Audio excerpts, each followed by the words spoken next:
Alright, so I created a new layer and then I created this outline of a fish shape and I just used my pen tool and I used it with a black stroke. Okay, so I'm going to take a word like the word fish and place it inside the shape just to do something different with the type. So I left click on the type tool and I click on the page and it types in the word. I'm going to type in the word fish. Once I have this selected, you want to pick a bolder typeface for this. So I'm going to go ahead and type in impact because impact is a nice bold typeface.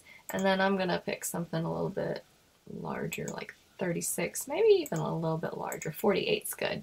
Okay, now we want to outline this type. Okay, so that means it turns each of these letters into a vector shape. So I'm going to hit Command Shift O to outline it, or you can go to Object and then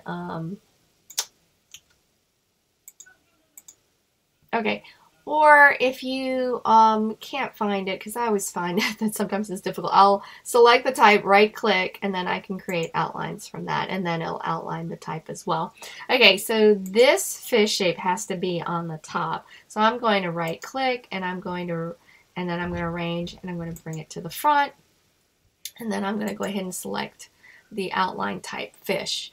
Then I'm going to go to Object, I'm going to go to Envelope, Distort, Make with Top Object. When I do that, it's going to fit it inside the actual fish shape.